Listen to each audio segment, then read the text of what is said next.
Hi, gang. It's Patrick. And JT. Coming up on today's episode, the library of GDTD Congress is officially open as we submit our Fab Five lists of Disney films that will live on as historically significant. As always, we discuss the latest Disney news, and we close out the show with some quick D. All that and more on today's episode of Gays Do the D. To all who come to this happy place, welcome.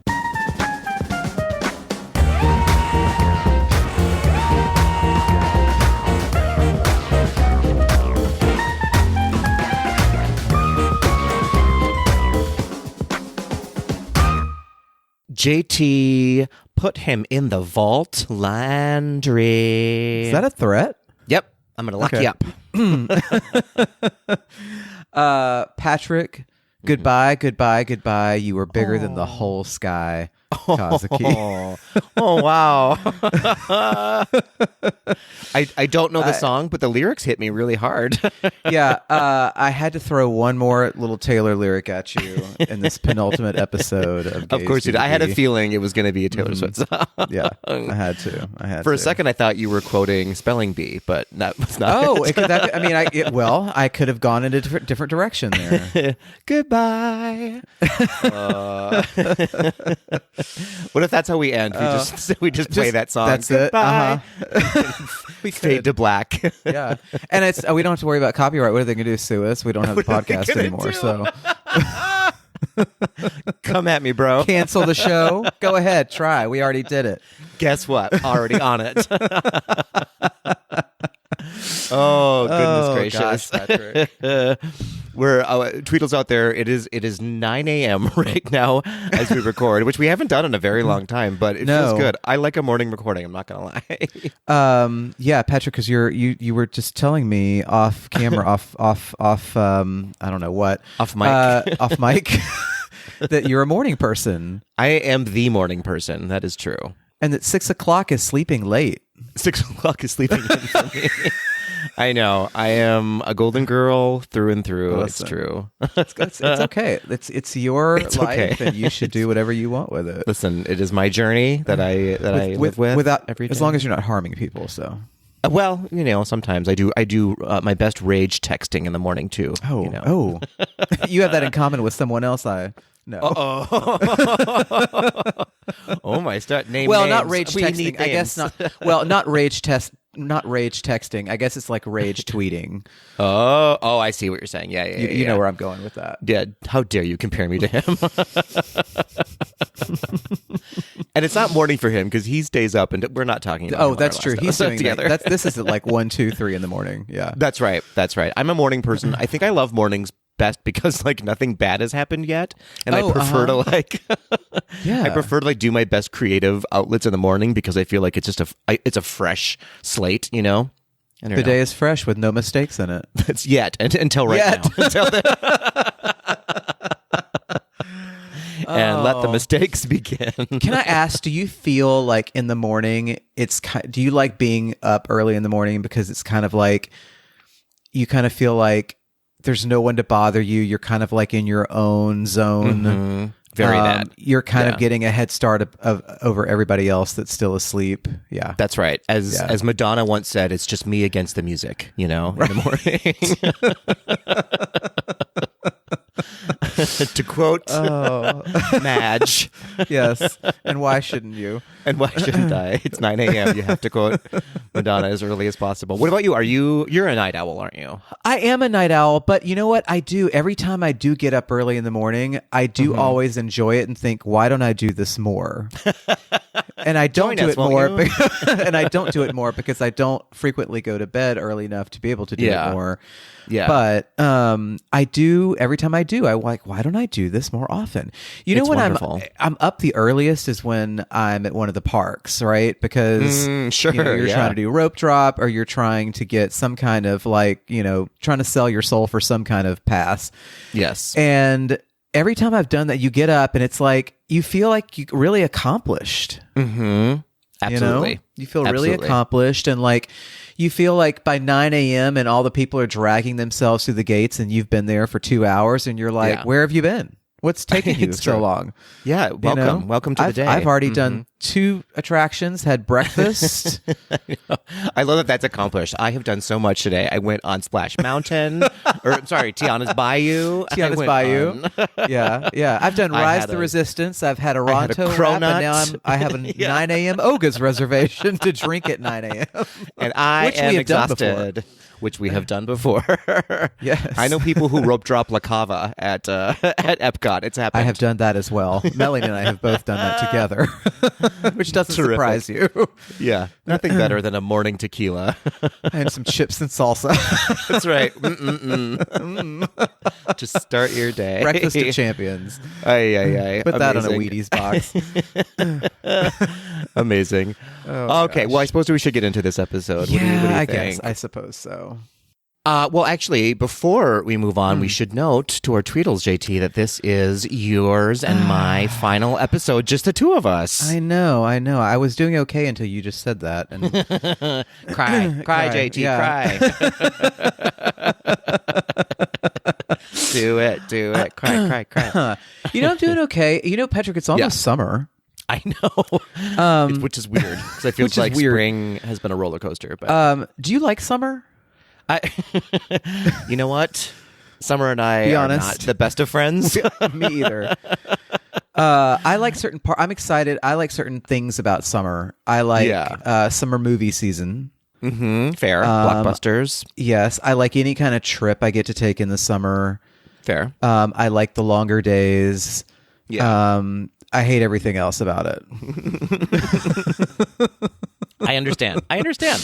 Yeah, summer. I like the idea of summer. Like I like the philosophy behind summer. Mm-hmm. I just don't. Me and the sun are not the best of friends, and so I have to avoid being outside in the summer as much as possible. Same. I mean, if I had like a Canadian summer, right, it might be different.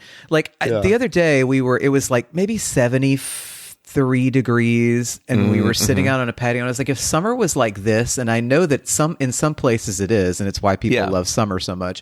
But if summer was like this, I would like it. But when it's 100 degrees with 100% humidity, I know. I don't want it. That's why Minnesota is like the spring and the fall are just wonderful. They're gorgeous, beautiful, perfect weather. But the summer gets so hot and so humid, and then winter gets so cold and so just frozen over that it's just the extremes of both ends. And so we have about 13 minutes in spring and in the fall to really enjoy the outside. But yeah, so.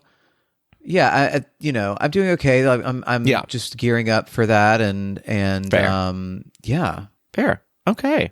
Yeah. A short report from you. I'm fine. Moving on. I'm fine. Moving on. We don't need to talk about me.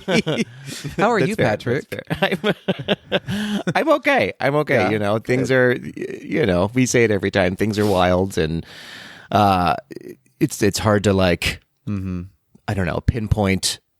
More than 1 minute at a time of like how I'm feeling at any given day. I'm like, things are up and down. But as a whole, I'm having a good end of spring and celebrating it. I'm in one of those places. I don't know. This might sound so like esoteric, or I don't know what the word is that I'm looking for. But do you know?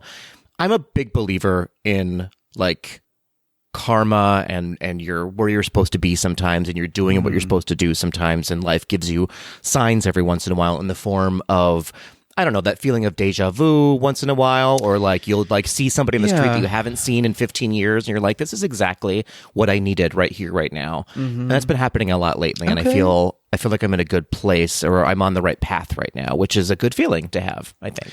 I think that's a good feeling too. Yeah, and that shows too that you're listening, you're open, you've opened yourself up to, you're receptive. Yeah. That's good. That's important. Yeah. I've been opening myself up. I'm not one to, me. I'm actually a quite shy person and not outgoing, and I don't usually meet new people and go out and try new things all the time. But I've been hanging out with like a new group of friends, and it's just been wonderful. Yeah, I love it. That's news. Yeah, I mean, like just I've been more open to like meeting new people and Okay. like hanging out and putting myself in Yeah. positions of like, yeah, great, let's have dinner even though we've never met each other and let's just chat about this one topic or whatever. And that's usually I'm like, I'd rather go like home and go to that. bed. But Yeah. yeah. So Do you you mentioned deja vu. Do you get deja vu a lot? not a lot, but when I do, I pay attention to it because I feel like I don't know. This is very woo-woo of me, but like I feel like deja vu for me, anyways, in my experience, has been like, oh, I feel like it's the world telling me that I'm synced up or something. Oh, yeah. that I've maybe have been here before, and like Oh. I'm supposed to do this. This is where I'm supposed to be. I get it all the time. Do you really? Well, I get it. Look I at get you. it. I do get it a lot. Like it's Yeah. weird. Yeah. Like it is, and it's a weird feeling. It does make you is. it does stop you in your tracks, and you're kind of like, Yeah. why am I feeling this? Like, what is it about this particular moment or event or whatever's happening right now that's making me feel this way? Yeah. Do you find that it often is during times? I feel like I'm leading you with this question, but No, you're fine. during times that of like, oh, this like at a party or in a social situation is when it happens that you're like, oh, this feels good, and I feel like I felt it before, or is it negative for you? No, like, I guess everyone. It's interesting that you ask that because now I'm thinking back. I don't think it's ever been negative. I've never had a negative deja vu. It's always been something good. It's always been whether I'm in a situation where I'm talking to a friend or we're doing something that's like would be considered good, a fun thing, Yeah, yeah. Or I could just be sitting around chatting with people and it's like it'll just hit me. And Yeah. it's never ever been negative ever. See, that's why I think it's always like life saying, you know what, you've been here before, and this is where you're supposed to be to get to the next step. I love little signs like that. It's my favorite. I get them a lot. Do you ever get them? We're getting way off topic here, but do you ever get them with music? Like, I have this thing with I have this one particular thing with one particular song that has popped up several times in my life. That actually always I take it because of where it originated. I always take it as it's like a little help. My dad passed away. Oh my gosh, it'll be 9 years. In January, but there's this one particular song whenever I hear it because of things that have happened around hearing that song, and I always take it like as a little nod from him, like a little hello. But I have other things that'll happen too. Like I was auditioning for a show a couple of weeks ago, a few weeks ago now actually, and I was listening to the song I was going to use in my audition, and I was listening to it in the car.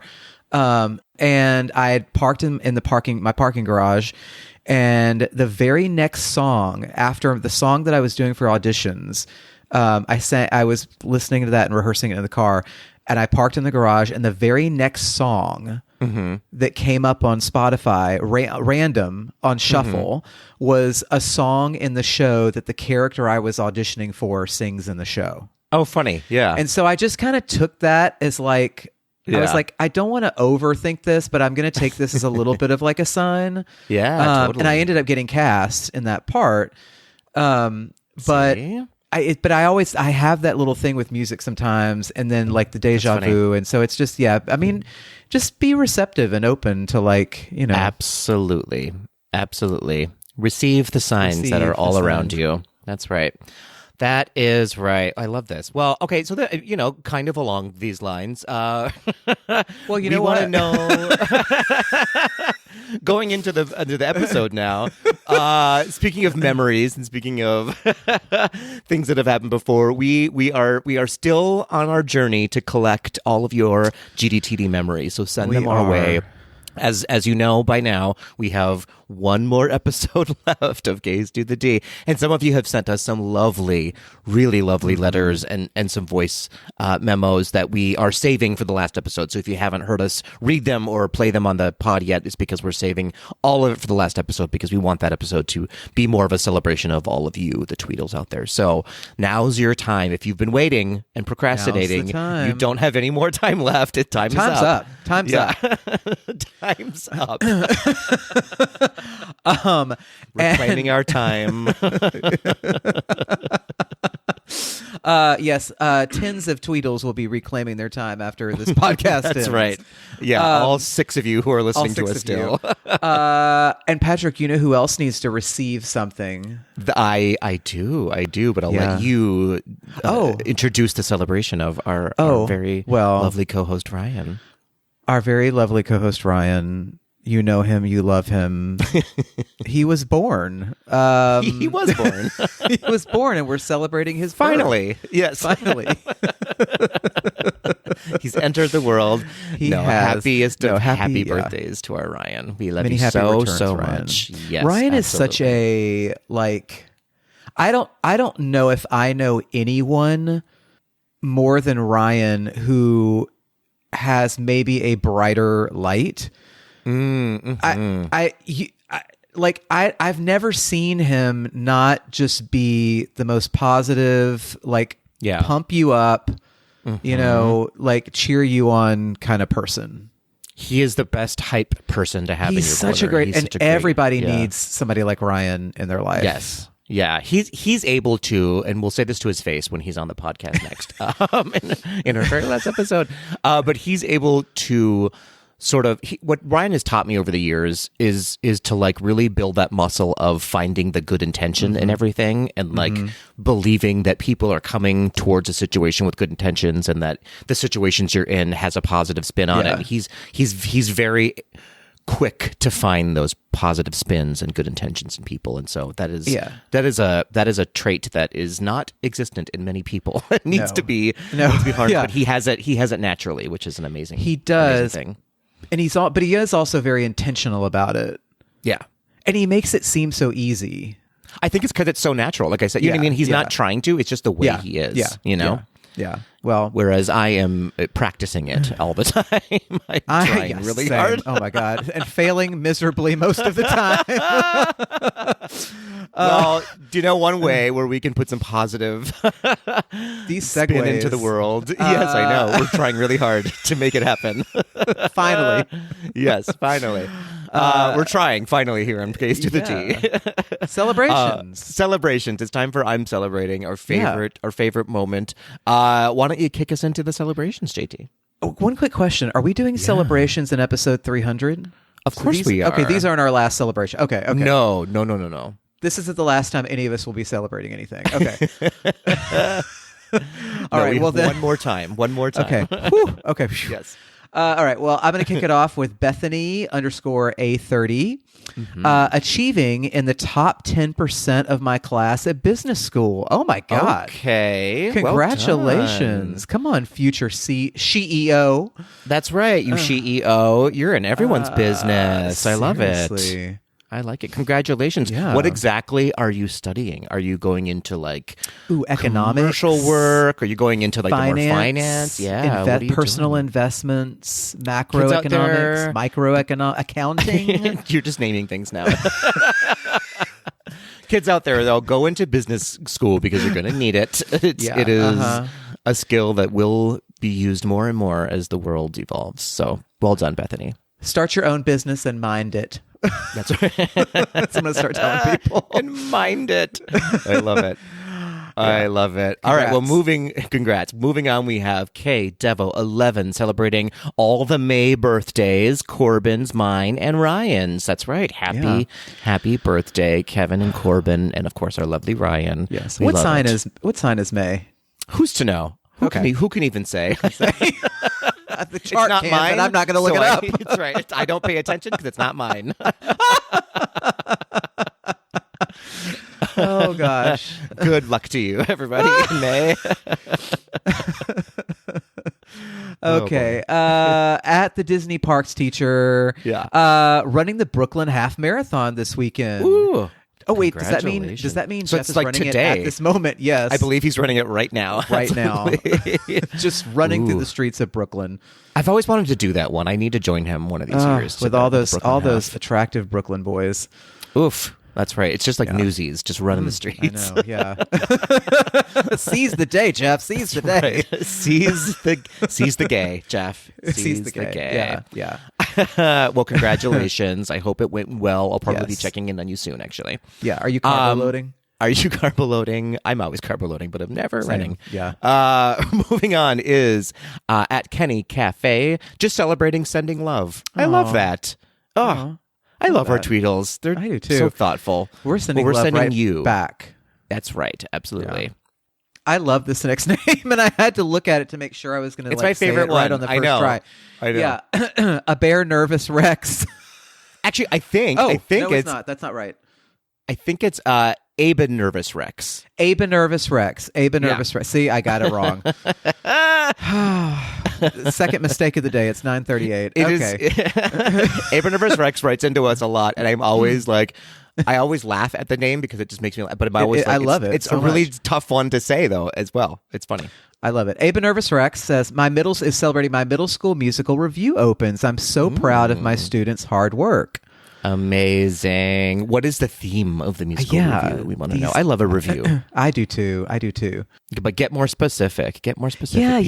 Is it a? Did you write the review yourself? Did you put the songs together, or is this like a packaged review? Like, are you doing? Yeah. Are you doing side by Sondheim? Well, probably not with middle schoolers, I guess. Buckle up. JT is just going to start naming songs now for the next 36 minutes. I'll stop while I'm ahead. Also, bless your heart for dealing with middle school kids. They're the worst. My God, they are. If you're a middle school kid and you're listening right now, stop it. Just stop it. You're the worst. Just stop it and just stop it and put on deodorant. I mean, everybody really should, but but there's nothing that can smell worse than like a middle school classroom after gym class. You're the worst. All middle school kids out there, grow up. God. Yeah. Speaking of growing up, here's a good segue. Speaking of growing up, our next celebration is at Steve Achu, celebrating Achu, his 23rd birthday, Achu. How dare you? Happy birthday, Achu. How dare you, 23rd birthday. Oh, God. Get out of here. Birthday, Patrick. I don't believe it for a second. I don't even remember where I was on my 23rd birthday. That's probably because you were in a bottle of vodka. Well, that's not out of the realm of possibility. And Steve Achu just looks so porcelain skinned. And it's true. Steve Achu and I share. We have that in common where we cannot see the sun. We cannot be out in the sun for more than a minute at a time. Well, I hope Steve Achu is doing all the things he loves today. Or whenever his birthday is. It may not be the day we're recording. I don't know. I'm sure he is. Okay. Moving on with at Magical Travels with Randy. 2 more weeks before summer vacation. Oof. Speaking of summer, get into it. What are you doing? Do you have plans? Magical Travels with Randy? Let us know. What magical travel are you doing? That's right. I'm sure.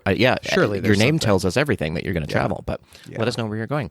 And last but not least, we have ADV Parker celebrating. Oh, this is going to make me cry. Celebrating my amazing and beautiful mom who continues to defy the odds and kick cancer's ugly ass. She was told a few summers ago that she would have less than a year to live, but she's still here and is doing amazing. A true warrior of a woman and an absolute inspiration. Wow. Ooh-wee. What a way to end the celebrations. Thank you for letting us know that. And if your mom is listening right now, bless you, warrior woman. Thank all the gods for you. Oh my gosh, yeah. You raised an absolutely delightful child who we love speaking with and who very clearly is an inspiration to a lot of people, and you are an inspiration to ADV Parker as well. So well done, Mom. Well done, all moms out there. Happy Mother's Day, happy Mother's Day belated to all the moms. Moms are the best, aren't they? They really are. Until they're the worst. Sometimes they're the worst. Just kidding. Love you, Mom. well, thank you, Until everybody. They turn into Mommy Dearest. That's right. Well, you know what? She is the best, though. I love her. Well, that's true. Thank you, everybody, for celebrating with us this week. We have one more celebration for next week, so be sure to send us those celebrations for our last episode. We want to make sure that we celebrate all of you, and no one is left behind in celebrations. And Patrick. Yes. What are you celebrating this week? What am I celebrating this week? Great question. Who's to know? Nothing really. No. I'm celebrating this week. I've recently gotten into art, actually. Oh. I mean, I've always been into art, but like Into the arts. I'm finally into the arts, everybody. No, but I made some purchases of some art from an art auction, and they arrived, and I've been hanging some art around the house, and I am obsessed with like having grown up art pieces in my house now. Oh my I'm loving it. Are you an art collector now? Apparently, I am. So. Oh, are you gonna like in 20 20 years? Are you gonna like do an art heist? Or are you gonna like in 20 years? I'm doing it tomorrow. Are you gonna murder someone for their art collection? Well, I don't know if I'll go that far, but I will be sneaking into the Louvre to steal some jewelry very soon. Oh my gosh! But I love that. So I'm celebrating that. What about you? I guess, well, I'll keep it in the arts. Okay. I mentioned earlier I got cast in a show. Yes. I've got two little arts things. Okay. I was cast in a production of Come From Away. Amazing. Which if you've never seen Come From Away, Tweedles, it's a really fantastic show. Yes. About a plane of people that get diverted on 9/11 to a small town in Newfoundland. Mm-hmm. And then tomorrow night, actually, I am... playing Ernst in a sing-along. We have there's a piano bar here in Nashville called Sid Gold's Request Room, and they do Broadway sing-alongs with like a cast on stage, and everybody can sing along. And I'm playing Ernst tomorrow night in a sing-along of Spring Awakening. Fun. Yeah, that'll be amazing. Yeah, it'll be fun. Yeah, I believe you are a high school student. Absolutely. Thank you.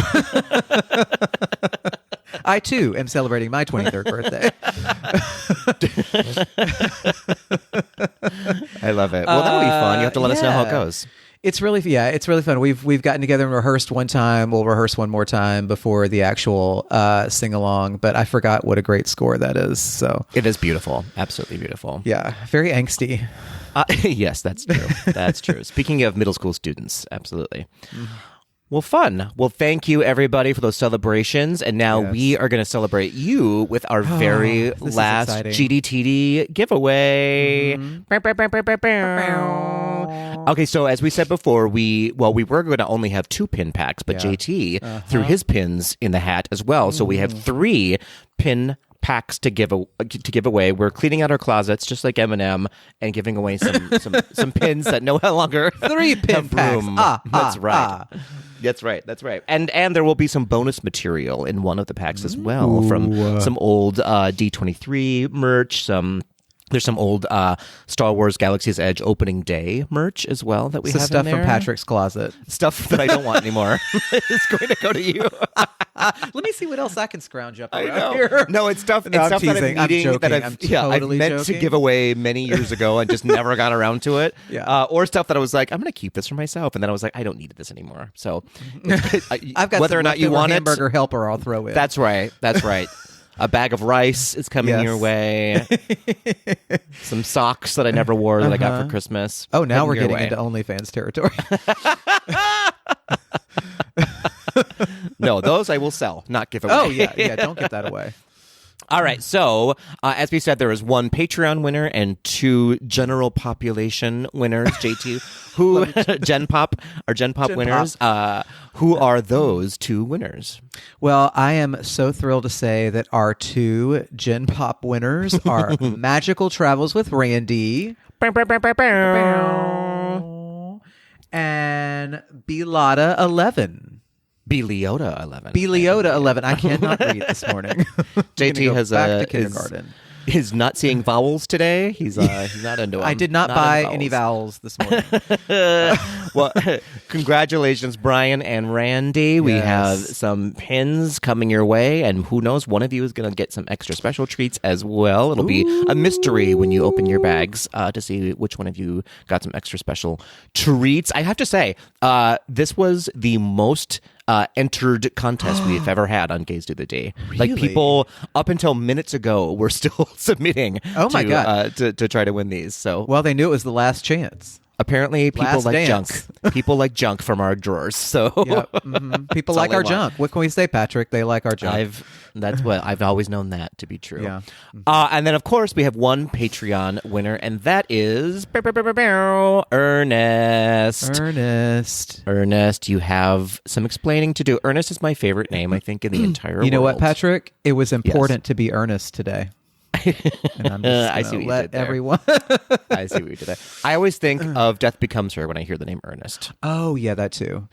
Did you see the note that Meryl Streep wrote to Megan Hilty on opening night of Death Becomes Her with the flowers? Did not, no. Now I can't remember what it said, so this is a totally moot conversation, but it was really just like, good. how dare you? Oh, okay. It was like, it was something about, I'll find it later. We'll talk about it. All right. Our next podcast is going to be cut thoughts that, edit JT that is out. having. That's something you can edit out. After Gate to the D closes, JT will have his own podcast called Thoughts That Are Incomplete. Incomplete Thoughts with JT Incomplete Landry. thoughts.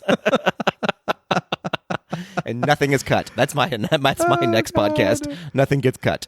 That's the name of it. Jesus. Well, thank you, Ernest, and thank you for being a Patreon member. Bless all of our Patreon members, and thank you to everybody who entered this contest. It was really lovely to see the love spread amongst all of our Tweedles and get some new followers as well. So thank you, everybody, and congratulations. Yes, we'll be reaching out to you shortly to get your home addresses so we can stalk you all. Exactly. I mean, send you your pins. And I can complete my thought now because Great. she sent her a bouquet of dried flowers. Oh. And the note said, "Break a leg or I'll break it for you. With dried and undying love and respect, Meryl."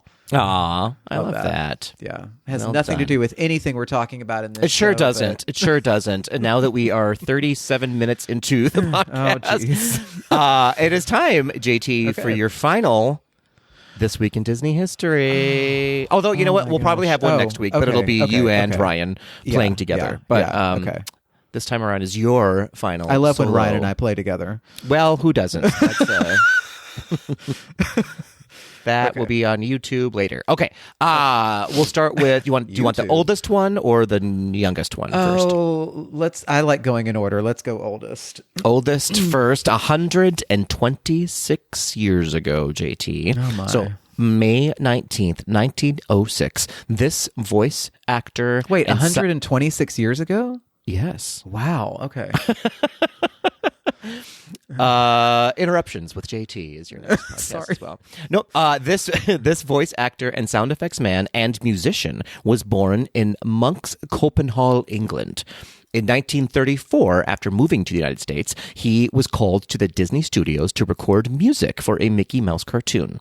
His impeccable timing and talent earned him a permanent position at Disney, where he formed the sound effects department at the studio.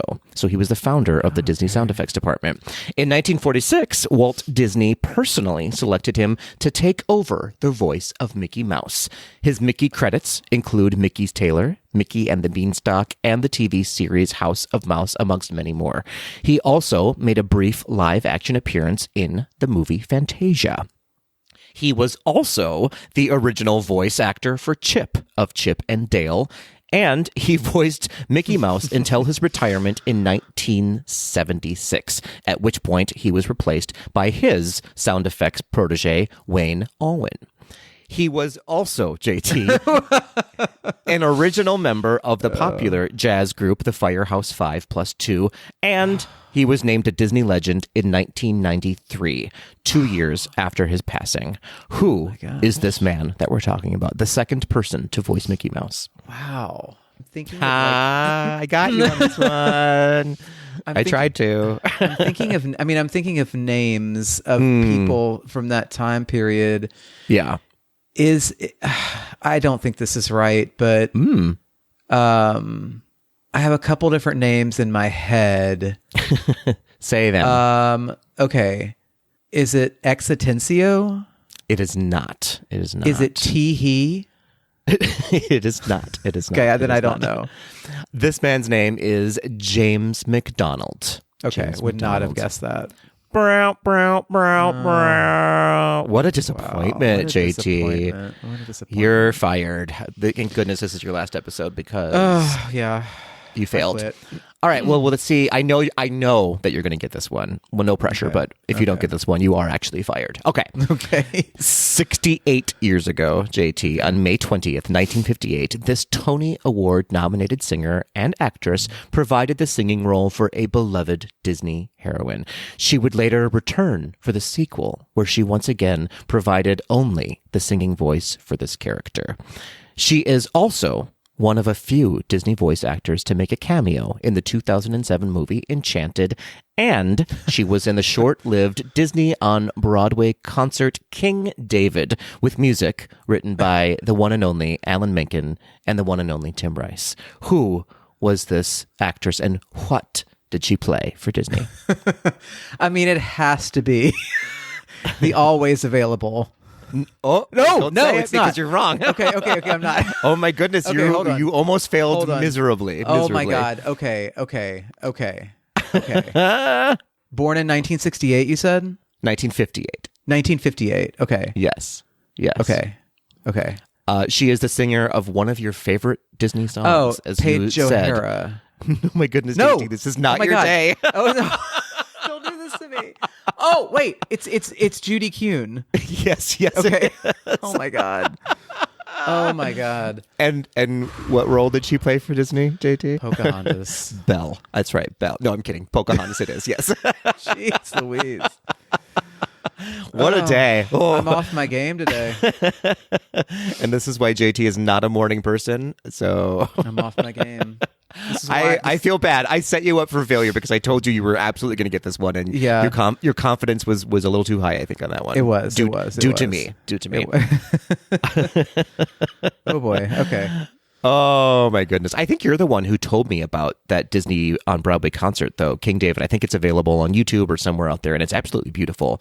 Is it not you? Were you not the one who told me about it? I don't. You're giving me a face of like, no, I didn't. No, but I mean, yeah, no, I know about King David. Okay. It actually presaged like the other Disney on Broadway thing. Yeah, I think it was one of the first experiments for Disney on Broadway, and it only lasted 8 performances. I think. Yeah, it was what reopened the New Amsterdam Theater after Disney bought it and renovated it. Yes. Yeah, it was never meant to be a long running thing. But it also I don't think was meant to only last for 8 performances. But here we are.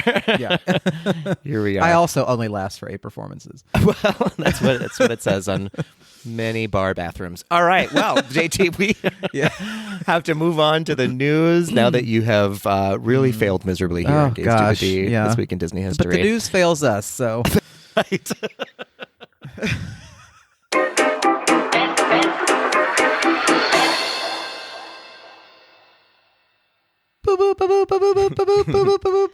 Extra.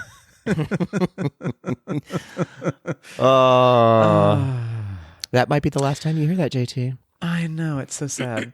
I may just like call you at random times of the day so that you can, or just have you record that for me so I can like listen to it at any time. It'll be your ringtone when I text you. Extra. Well, Patrick, last week was one of the biggest weeks of the year for entertainment companies, Upfronts week. I'm always upfront with people. Historically, television networks would host Upfronts in the spring to tout their new and returning seasons of series and events for television. Yes, kids, back in the day before the streaming era, and really even before the fall season was TV's time to shine, and the networks would show off their shows to start wooing advertisers and drum up buzz for their shows. Well, today we barely have TV seasons, and there's a lot more than just networks. So Upfronts have expanded into capturing upcoming shows, films, and more for television, streaming, and more. And Disney is no exception. This year's Disney Upfronts were especially notable because it was the first Upfronts for Josh D'Amaro as CEO. In fact, things kicked off in a big way with newly announced Disney legend Anne Hathaway introducing D'Amaro to kick off Disney's showcase of television, streaming, sports, and beyond. And when he kicked it off, it was noted that Disney Entertainment Properties will play host to several major events in 2027, including the College Football Championship Series, which I know you were so excited about, Patrick. I mean, I couldn't get any sleep over it. You know? Right, I know. The Oscars, that's why you were up so early. Right. The Grammys and Super Bowl, and I think I'm saying 61. Is LXI 61? Sure, why not? Do they still teach Roman numerals in school? I don't know. Clearly not. The presentation was packed with news-making highlights, including the Savannah Bananas. Patrick, are you familiar with the Savannah Bananas? They're all over. I sure am. Yeah, I sure am. Yeah. And Tony-nominated Broadway star Derek Klena now plays with them, which I think is exciting / odd. He opened the show with a performance of The Greatest Show before Hathaway came on stage. Robin Roberts showed up to announce that Conan O'Brien would be back to host the Oscars for a third consecutive time. American Horror Stories Sarah Paulson, Gabourey Sidibe, Evan Peters, Angela Bassett, Billy Lord, and Emma Roberts came on stage to welcome Paul Anthony Kelly to the 13th season of the hit horror anthology. Brie Larson, Captain Marvel herself, and Olivia Colman introduced their new FX psychological drama Cry Wolf. Okay. Kaya Gerber and other co-stars talked up their FX drama The Shards, which is based on a Bret Easton Ellis novel. Chris Maloney, William H. Macy, and Mandy Moore touted Hulu's new Dan Fogelman football drama The Land. Everyone's favorite, Lindsay Lohan, Shailene Woodley, and Kit Harington previewed a new limited series for Hulu called Count My Lies. I always count mine. That's and right. Claire Danes and Ewan McGregor talked up their new Hulu series, The Spot. Future brother-in-law of Taylor Swift, Jason Kelce, introduced an all-star lineup of former Super Bowl MVPs to get people pumped for Super Bowl LXI, whatever that is. Robert Irwin, who is making the internet very thirsty these days, brought 40 pro dancers on stage for a performance and introduced Savannah Bananas player Jackson Olsen as a contestant for next season. And it was also announced that Disney Plus would be the home of the Banana Bowl, which sounds very exciting. I volunteered to be that bowl. Yes, you know what I mean? You know what I'm saying? Yes, exactly. Sigourney Weaver announced that Avatar Fire and Ash would hit Disney Plus on June 24th, so I'll finally be able to see it. That's right. And Rosario Dawson shared that Ahsoka Season 2 has finished filming and would premiere in early 2027. Amazing. Robert Downey Jr., Tom Hiddleston, and Paul Bettany announced that Vision Quest, which is they're calling the finale of the WandaVision trilogy, would I think they just made that up, debut October 14th. Okay. And Jimmy Kimmel and his daughter introduced former Disney star Olivia Rodrigo to close things out at the upfronts with a special performance. Now, I go through all of that for a reason, Patrick.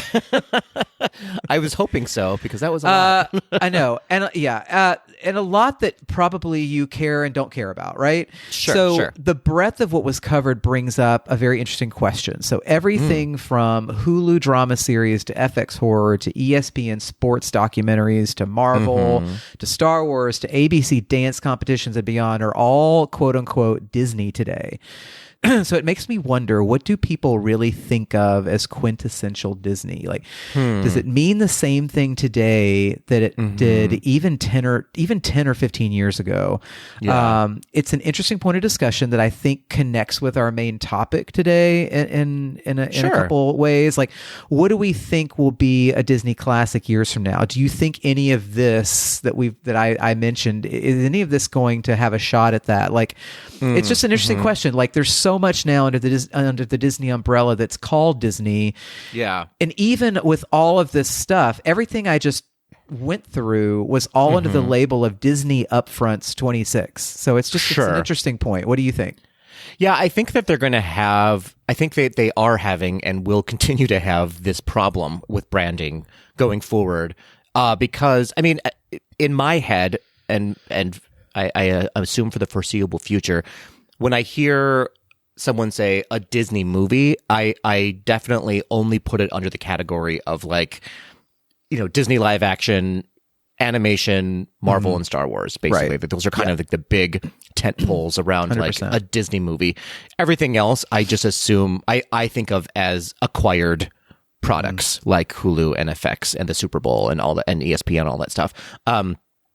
Obviously they own it, but I don't think of it as a Disney product. Do you know what I mean? It makes total sense. When you say this is a Disney movie, I don't think of those things, or a Disney TV show. I don't think of those things. I understand that they're separate in my head. Yeah. Anyways, it's long-winded. I know. No, it's not at all. But I think you're right, but I think it's a unique mental hurdle that everyone that's a Disney fan has to kind of get over, because Disney is treating the Disney name now sort of like if you were Time Warner, or if you were Viacom, or if you were like, you know, Universal, right? And those entertainment company names didn't have the same kind of cachet or the same kind of type of entertainment that was so associated with the Disney name. Yeah. So it's a unique hurdle to try to have to like jump over. It is. And it sort of like harkens back to your and my favorite topic of like Touchstone Pictures, in which Disney was very clear to draw a line in the sand of, though they owned and created Touchstone Pictures, they called it Touchstone Pictures. They didn't say this is a Disney property necessarily. You had to like look for the Disney label in the credits. Yeah, exactly. It was a Touchstone movie. And so nowadays it's the opposite. Everything is Disney, as you were saying. And so, I think that they took that on, and they're seeing how far it gets them, and so we'll see what happens in the future. Who knows? Yeah. I know it's almost like they need a new label to be at the top instead of instead of Disney being the top label. Which I don't think they'll ever do, but the Disney name, there's too much value in that. But agreed. It's just an interesting topic of discussion. It waters it down, I think, is the whole point of like it waters down what Disney means. Correct. Now, yeah. In our opinion, in our humble opinion, who are we? Yeah. just a couple of podcast hosts about to hang their hat. That's right. Well, moving on, JT, Disney has, the official Disney, has recently announced that, much like GDTD, they are removing just a little bit of magic from our everyday lives. And I do consider us on the same plane as the Disney theme parks. Yes, absolutely. As Gays of the Day. As some of you may know, the Magic Kingdom welcome show, Let the Magic Begin, stopped performances during the recent refurbishment of Cinderella Castle. Now, this was the live stage show that happens at rope drop, basically, at Magic Kingdom. In its place, Disney switched to a simple audio welcome announcement, similar to what guests hear when entering Animal Kingdom, Epcot, and Hollywood Studios when they open in the mornings. Most fans assumed that the live stage show would return once the castle refurbishment was complete. But those dreams have been crushed, JT. Officially crushed. Disney has confirmed... I know the feeling. That's right. Disney has confirmed that Let the Magic Begin will not be returning, at least for the foreseeable future. Now, for a little background, the show debuted in 2017 as Magic Kingdom's official daily opening ceremony.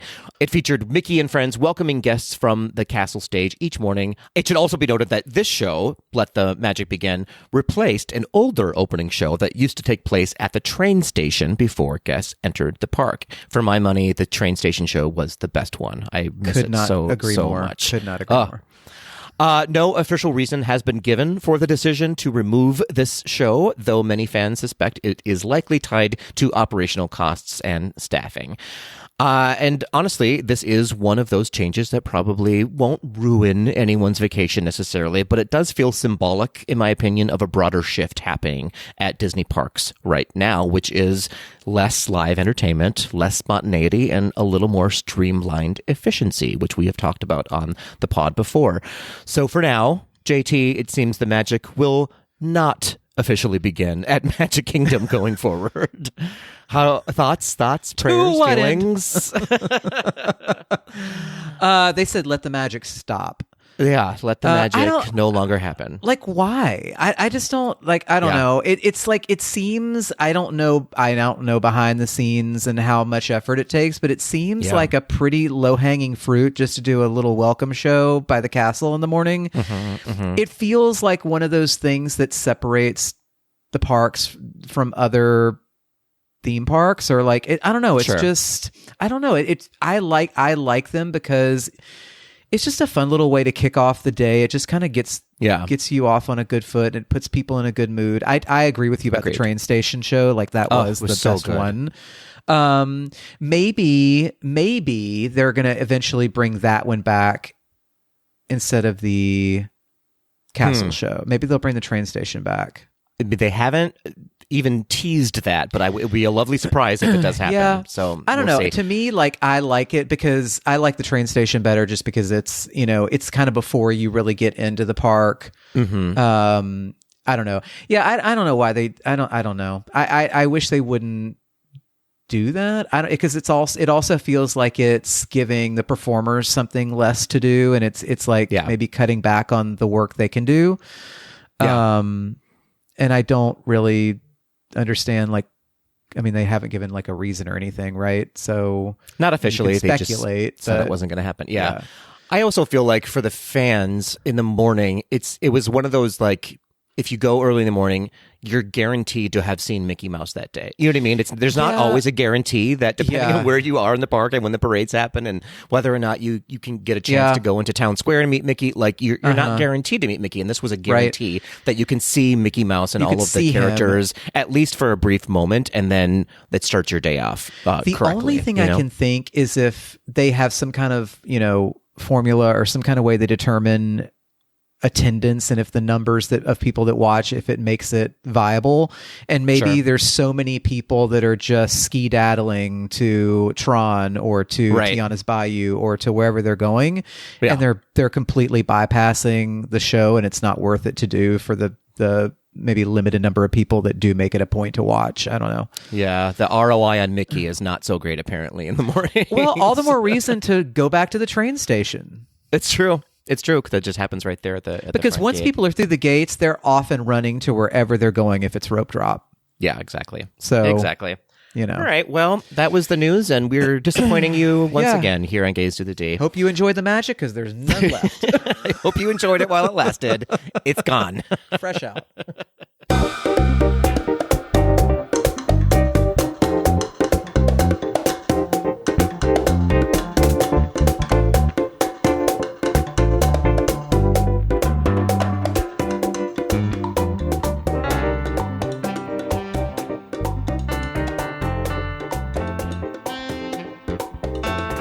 JT, yes. This is the moment we've all been dreading, our last Fab Five together. Not so fab. It's true. It's true. I believe, if memory serves, our very first episode of Gaze to the D was a Fab Five episode. I think we introduced the Fab Five, and so it feels correct that you and I are ending our last episode together as a Fab Five episode. I think so too. I like the full circle moment. Indeed. Although it doesn't escape me that I feel like the way we're talking about this makes it sound like this is our last episode. It's really not. Of Gaze with the D, which is not. There's one more coming. Yeah, this is just our last Fab Five episode. What if we did that? What if we just stopped recording and we're like, that's it. Bye. It's like a piece of music that never resolves. Oh, how unsatisfying! That's the so worst. Unsatisfying to leave it at $2.99. No. It's just our last Fab Five and our last episode, just you and I together. Yes.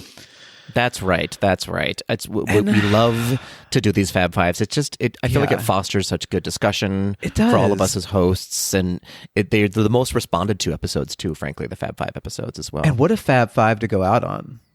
I know this was all your doing. This idea of sort of this is different than the last Fab Five that we did, which was about sort of the Disney time capsule. Yeah, and this is similar to that, but like I don't know how would you describe these movies that we're about to list? I think so. I mean, when we were talking about this, the idea was that these, like, what do we think?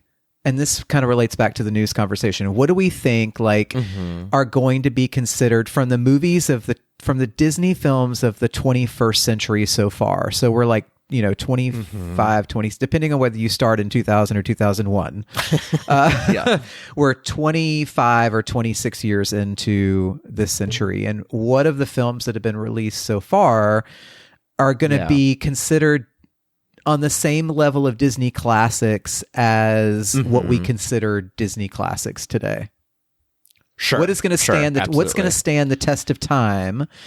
What's going to stand the test of time? Yeah, absolutely. And you asked me if we were going to include Marvel, Pixar, Star Wars. I said, yeah, the sky's the limit. But I think that is an interesting conversation. And like, what do you consider what is going to be considered a Disney classic years from now? Is it going to be one of those acquired company? Is it going to be something from one of those acquired companies, or is it not? Exactly.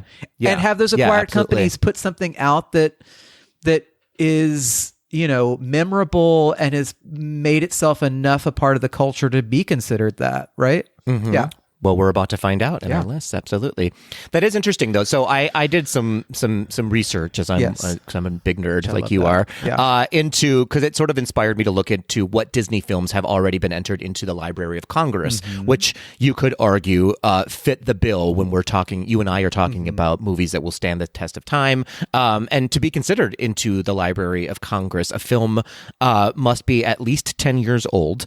This is not our criteria. This is the Library of Congress criteria. Must be at least 10 years old, but also must be deemed culturally, this is a quote now, culturally, historically, or aesthetically important as deemed by the Library of Congress. And so some of those movies, I won't give you the whole list, that have been entered that fall under the Disney category are movies like Snow White and the Seven Dwarfs, obviously, movies like Bambi, Cinderella, Sleeping Beauty, and then more recent films like The Lion King, Beauty and the Beast, Toy Story is now in it, The Incredibles.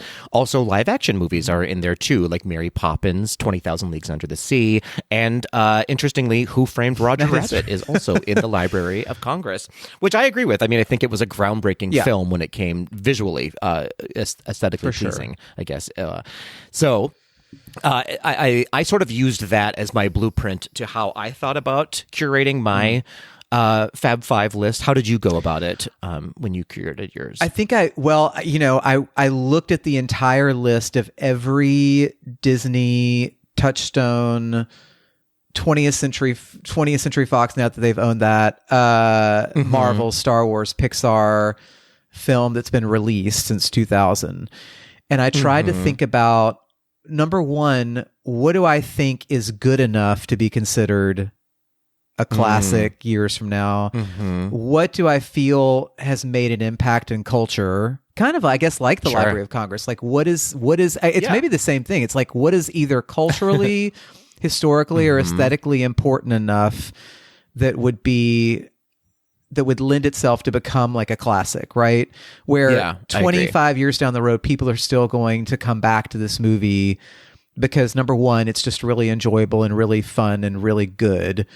And then number two, it's embedded itself enough in culture where it's one of those movies where it's like, oh, well, you have to see that, right? It's kind of like Star Wars, like the original Star Wars. It's like, oh, well, you have to see that. Like, even if you end up not liking Star Wars, you're probably going to watch it at some point. It'll be on your radar. It'll be on your radar. Yeah. Yeah, I agree. I took the same approach kind of the movies that I'm presenting are not necessarily my favorite Disney movies of the last 25 years, but they are movies that I thought about and said, Disney, this kind of changed the game for how Disney approached their movies and how they started creating their movies. And sort of there was a shift in I guess how films are made or how Disney thought about filmmaking due to each of these films, I think. So that's how I approached it. Quick question. Are any of them, any of your five favorites of yours?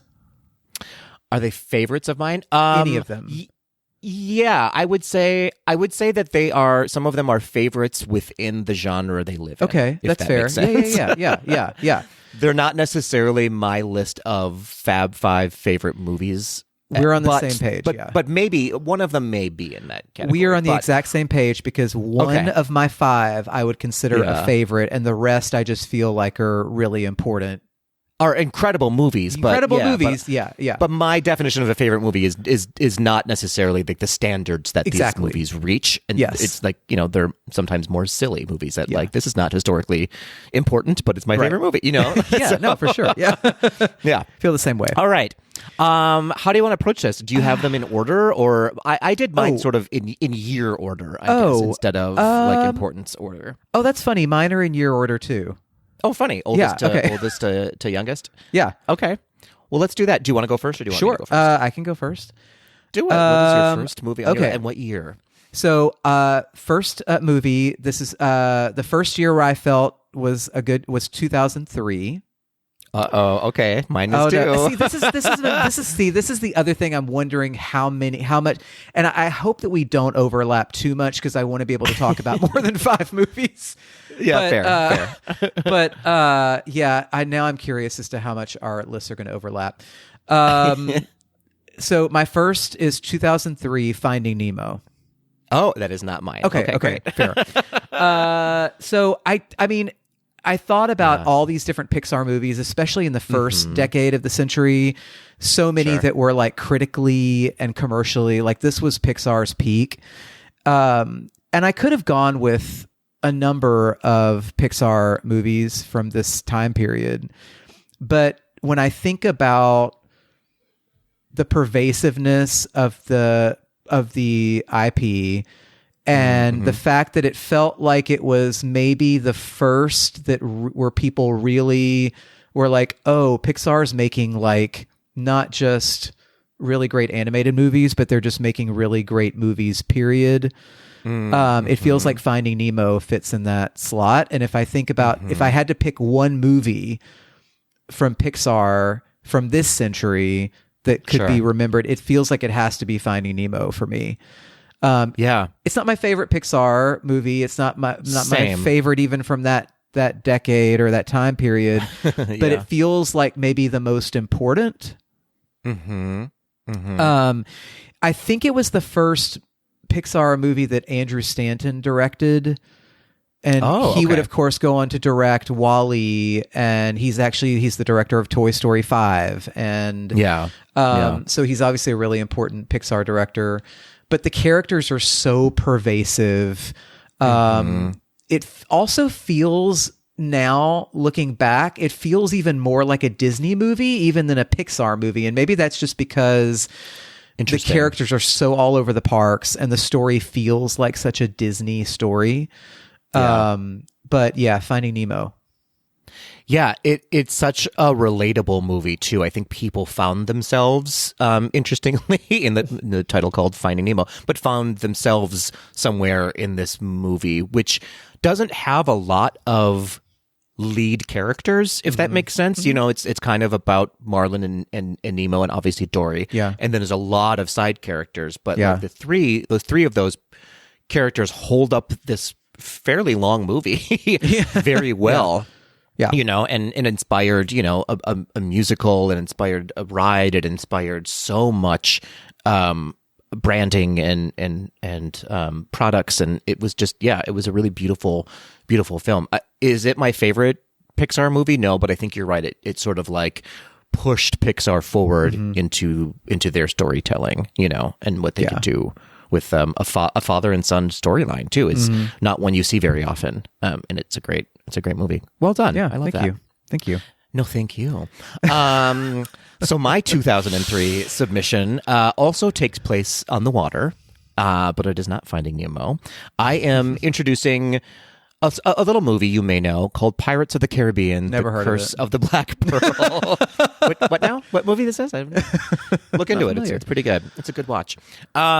I think that this movie is like fully threw Disney into the category. Like no one was really thinking about Disney as a studio who did epic blockbuster films like this. You know, it sort of it proved to the world that Disney could take on a franchise building type of a movie, a summer blockbuster.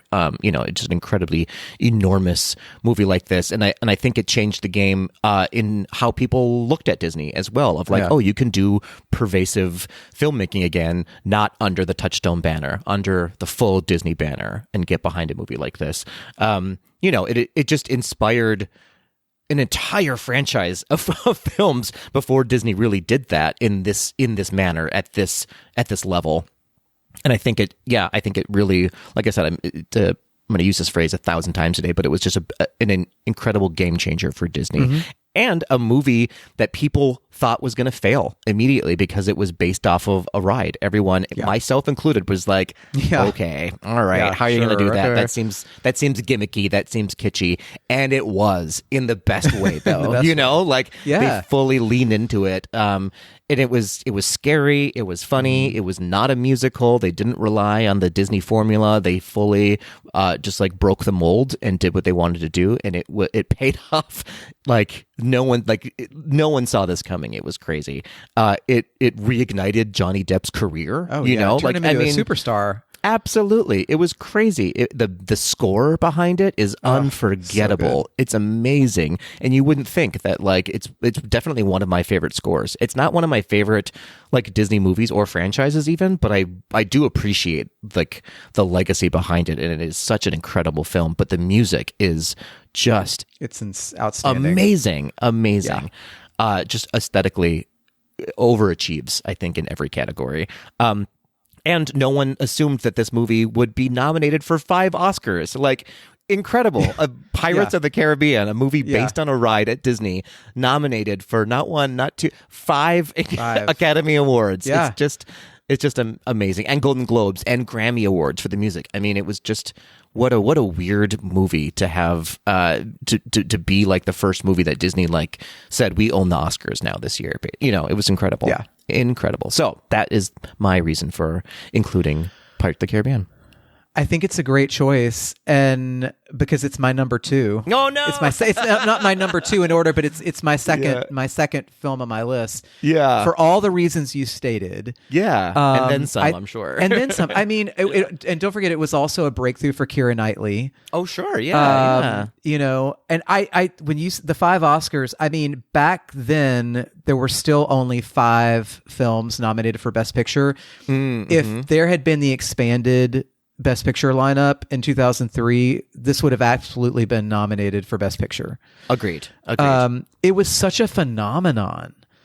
No one saw it the summer it came out. It was such a phenomenon. I mean, I will say, like, I genuinely love watching it. I don't think the sequels are as good, but I think the original, The Curse of the Black Pearl, still holds up today and is eminently rewatchable. My goodness, that first scene of him, of the boat sinking and he just steps off of the boat onto the dock is one of the best visual effects and timing jokes I've ever seen in my life. I think it is. It's a perfect shot. It's amazing. Yeah. I think the other thing that it did too is it reminded older generations of the classic kind of Disney live action adventure movies they used to do in like the 50s and the 60s. It was very reminiscent of, it was very in the line of like 20,000 Leagues Under the Sea. I was just going to say, and that movie was very important for Disney as well, as it is in the Library of Congress as well. Yeah, it's crazy. Yeah. Amazing. All right. Well, sorry to step on your second movie there. No, it's okay. No, listen. Does that mean I have to go again then right away? You do. Okay. Well, the next movie then, I'm jumping ahead a few years to 2007. Is this on your list? Is there a 2007 movie? So this will not be one that you have to talk about, but I think that you may agree with me, although it didn't make your list, so maybe you don't agree with me. I am submitting the movie Enchanted into this. I thought about it. It was under consideration for sure. It slipped into my thoughts like randomly, and I was like, Enchanted, I don't know, but I do love this movie. But is it important? But the more I thought about it, the more I was like, yes, this is kind of the first time that Disney allowed itself to not take itself seriously at all. Like this movie, though an incredible film, though it does have great music, is so silly though, and it's so it makes fun of Disney. This it's for which I think is an important moment in time that Disney said, we get it, we know, we're weird, we're we're saccharine, we're not real. We're not reality. And I think it let itself push itself, both literally and metaphorically, into we need to start doing more real storylines. We need to start taking our animation and making it more believable, making it more relatable, making it more grown up and adult. And then they literally came out with a movie where they turned the cartoons into reality. And so I think it was a blueprint for how they would think of themselves going forward when it comes to their animation in a live action film, if that makes sense. And so I think absolutely. It was really smart of them to do that. And let's not forget, I mean, the costuming and the aesthetics of this film are absolutely gorgeous. But I think the songs I have to talk about also pushed Disney into an interesting category of like, we can do live action songs just as well as we can do animated songs, and this is where we sit best, is when we make these musicals that people will remember the songs for a long time. And it was the last time any movie had 3 songs nominated for an Academy Award at one time. Isn't that crazy? It's crazy, but I mean, there's a reason behind that. So I did a little nerd investigation too around. I was like, 3 songs, that's crazy. Has that ever happened before? And it did happen before. It did. But it will never happen again. So here's just some fun facts around what it means to be included in the Best Original Song category, and I'll go through it quickly because I know this is not a episode about this. But so to be eligible for Best Song right now, the songs must have been written specifically for the movie, and it has to either be in the movie or be the first song in the end credits. That wasn't always the case, but that now is the only criteria really to be nominated for a Best Song. Up until 1945, any number of songs could be up for the award. So for example, in 1945, 14 songs were nominated for Best Song. Like you get a nomination and you get a nomination. Crazy. It was crazy. The song that ended up winning was, just for those who care, was from the movie State Fair. It's called It Might As Well Be Spring. It Might As Well Be Spring. That's right. Fun fact, JT, this was also the year that Joan Crawford accepted her award from Home. Remember that? That's right, for Mildred Pierce. For Mildred Pierce. It was the same year. Pretty funny. Gosh, we're such nerds. We're such nerds. Up until 2011, there was a voting system in place where you had to achieve a certain score to be nominated for an award, which resulted, interestingly, in the opposite happening, which happened in 1945, is that only 2 songs were nominated in 2011 for the award, and those were Muppet or Man from the Muppets and Real in Rio from the movie Rio, and the Muppets. And the Muppets won, right? Yeah. It did, but those were the only 2 songs that were nominated because of this weird voting system. There was like a flaw in the system where those were the only 2 that got enough points to be nominated. So after that, 5 songs are nominated now every single year. So when it comes to how many songs from a movie are nominated, can be nominated, only 4 movies have the distinction of having 3 Best Song nominations. Do you know what those other 3 movies are? One is Beauty and the Beast. One is Beauty and the Beast. That's correct. Is another one... So you said there were 4 total, including Enchanted? 4 total. Enchanted was the last one to have 3 songs Beauty and nominated. the Beast. Mm-hmm. Is the Little Mermaid one? It is not. Okay. What about Aladdin? It is not Aladdin. It is a Disney movie. Lion King. The Lion King. Okay. Yep. And then the third one is the movie Dreamgirls. Okay. Had 3 songs nominated. Yeah, so it's interesting that Disney, of the 4 that have 3 songs nominated for it, Disney has the distinction of being the 3 of their movies had 3 songs. So after Enchanted, though, and I don't know the exact reason for this, but a film can now only have 2 songs nominated from it. So no longer will we have a movie dominating the Best Song category. Well, and that also means there's only one composer who's had 2 of his movies have those 3 song nominations. Yeah, which is crazy to think about. Yeah. Incredible. So anyway, so that was a tangent on songs for this, but the movie was also nominated for some Golden Globes for Best Musical or Comedy. Amy Adams was nominated for Best Actress at the Golden Globes, and rightfully so. This was an incredible, big breakout role. Yeah, I would say this kind of made her. This was what made everybody be like, "Oh, Amy Adams." Okay. Yeah. It reminded the world of just how talented she actually is. I'm obsessed with her. I think she's incredible. Yeah, I think she's great. Enchanted. I think Enchanted is going to stand the test of time as well. And any movie with a cameo from Jodie Benson. Yeah, of course. And Judy Kuhn, as we now know. Judy Kuhn. And Idina Menzel.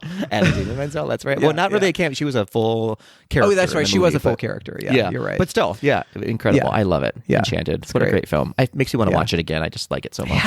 Yeah. All right. Are you ready for my number 3? Yes, please. Not in order, but just my 3rd film on my list. Yes. So we're going to jump just a couple years to 2009. Okay. All right. And so this is The Princess and the Frog. Oh, okay. Yes. Now, I debated for quite a while on whether or not to do, because I felt like I could only pick one. So 2009, The Princess and the Frog, then 2010 Tangled comes out, right? These were both like fairy tale stories. This is like sort of like, I think people were thinking, is this like a second Disney renaissance of like taking fairy tale stories and turning them into like great movies? Absolutely. But it really feels like The Princess and the Frog had to be the one that I picked, not just because it is based in where I am from and in the heritage that I grew up in, but to me, it's the one that feels most like a traditional Disney animated film with like a full score. I think it's the one that has more parks presence. It feels like the one that is, and not that, and I do think Tangled will still stand up years from now, but Princess and the Frog really feels like the one to me that has really stuck with people in terms of like the music from the movie. Tiana is I feel is much more visible maybe. It just feels like the one that's really stuck. And I think there's some reasons for that. It was directed by John Musker and Ron Clements, who directed The Little Mermaid, directed Aladdin. I mean, they know how to make a Disney animated film. Correct. That's going to be a classic, and it just is eminently rewatchable. I think people will still be watching The Princess and the Frog. It feels very not of any particular time. They weren't really. I know it takes place in the 1920s, but they weren't really trying to make it. They weren't really trying to bring any kind of contemporary sensibility to it. It was very timeless, and I think that's why it'll stand the test of time. I love that movie. This is the one on my list that is one of my favorites. Oh yeah, absolutely. I think it's a lot of people's favorite movie. It's a beautiful movie.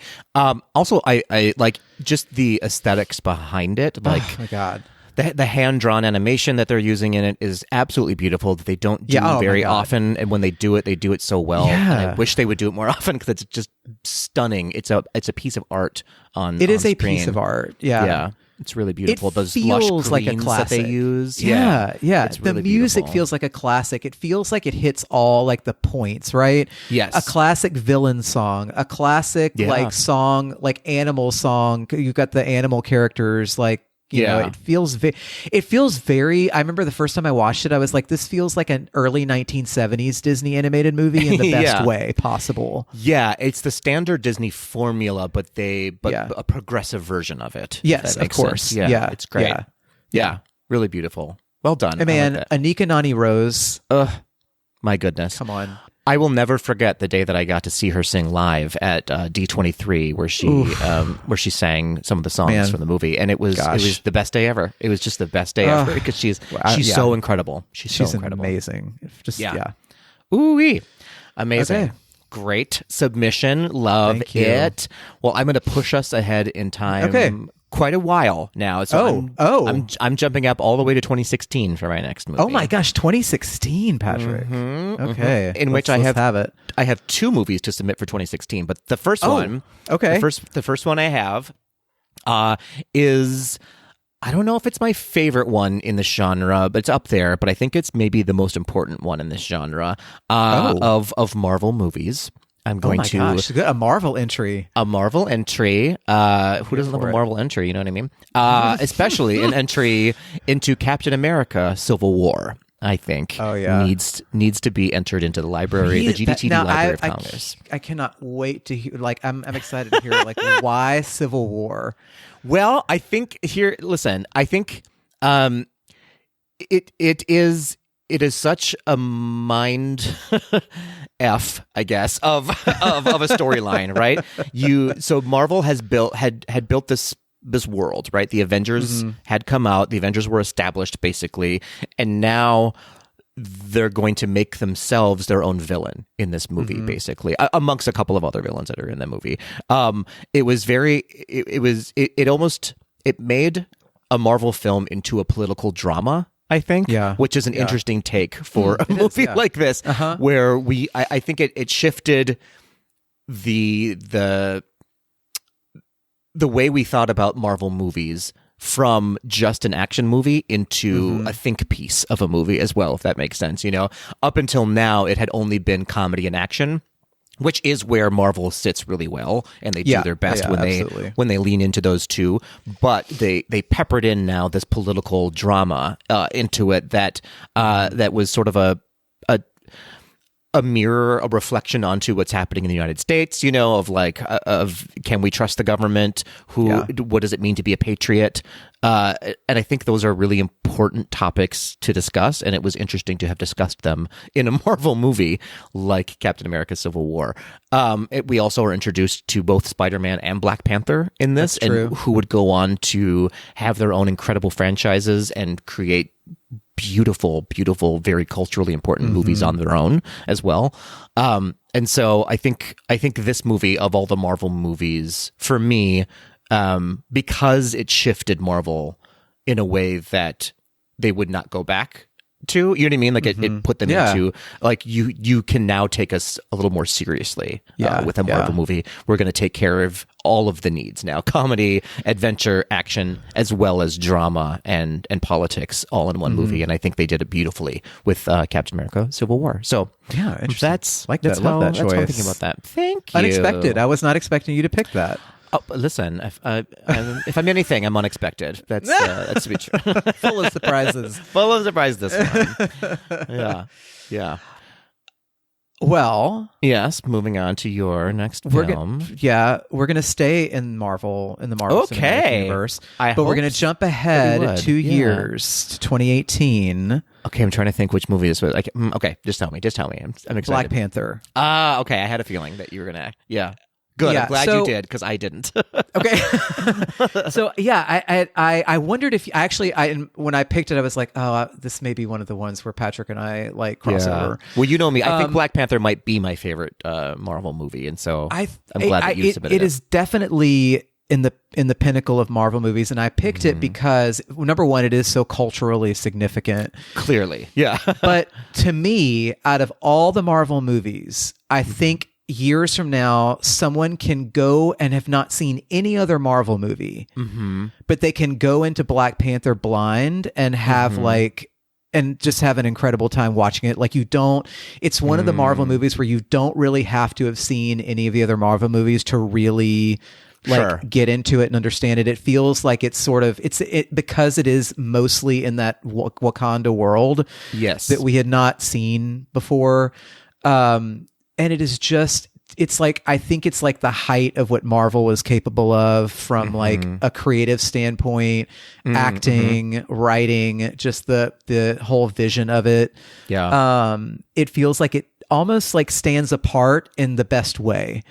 Yeah. Agreed. And again, like 21 years from now, no other Marvel movie, they can go in and watch Black Panther and have a great time, and really could just end it there if they wanted to. If they didn't want to go on, they wouldn't have to. And I remember watching it for the first time and just being blown away. I think there will be some Marvel movies that do stand the test of time, and that feels like one of them. I agree. And I mean, let's not forget the score and the soundtrack to this movie. Oh my God, the score, undeniably one of the best scores and soundtracks of any movie ever. And I will stand behind that. Yes, 100%. And the costumes and like everything, the production design, just how they made Wakanda come to life. It's like, and I mean, just an all-time performance from Chadwick Boseman. Yeah.